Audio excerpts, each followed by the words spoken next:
Hey, how's it going?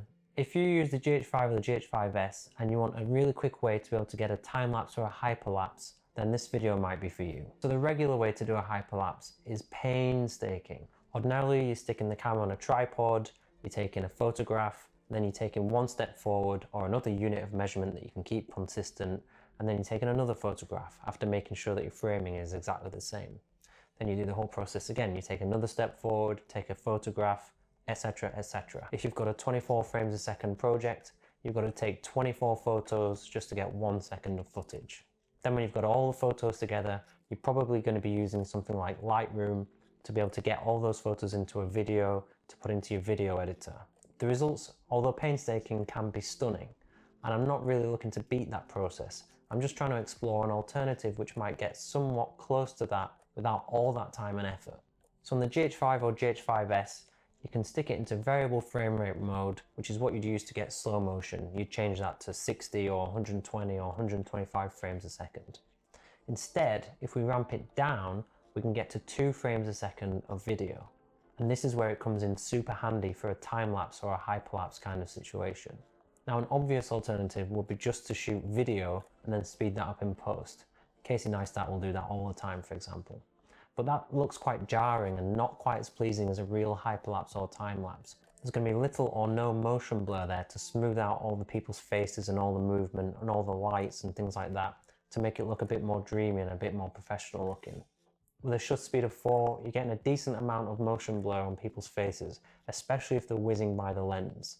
So the areas on the outside of the lens that are close to you are going to be moving really quickly, and you'll get a good amount of blur on those.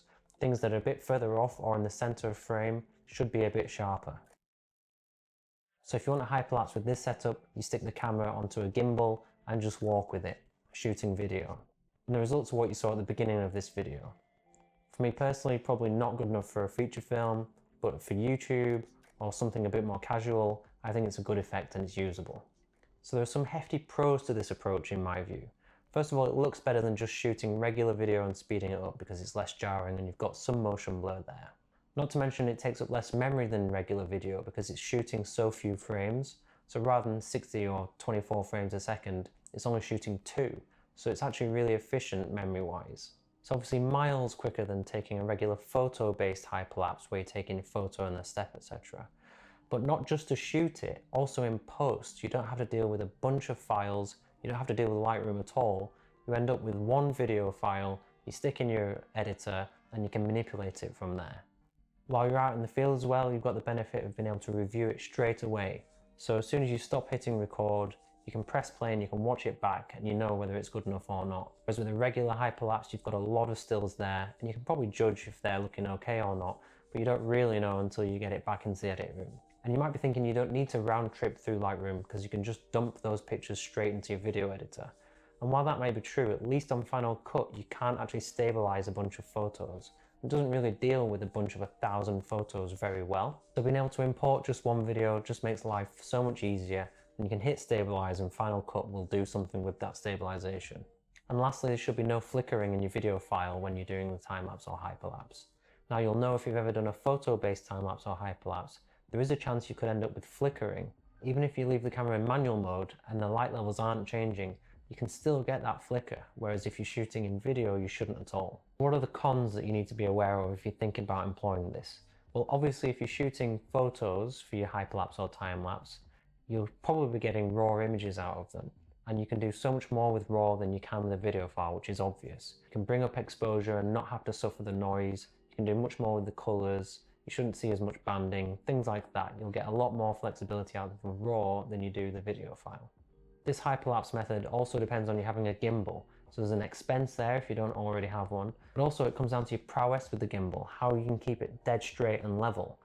And if you're trying any other kind of movement like an orbit or a pan, you'll know from using your gimbal it's very difficult to keep your subject dead center in the frame.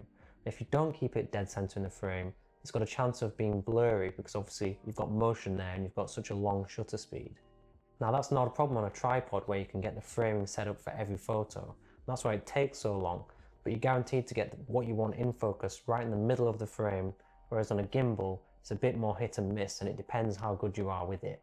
Just to underline that major point on the sharpness, if you're on a gimbal moving the camera with a shutter speed of 4, nothing's going to be really pin sharp unless it's a long way in the distance and you're super steady with the gimbal. So you need to be aware that there is a little bit of a trade-off from not doing the tripod method. And the last thing to note is that the VFR mode only goes down to 2 frames a second, just in case you were thinking you wanted to shoot less than that. So you could in theory bring the shutter speed down to 2 as well if you wanted to try that, but you couldn't get any lower than 2.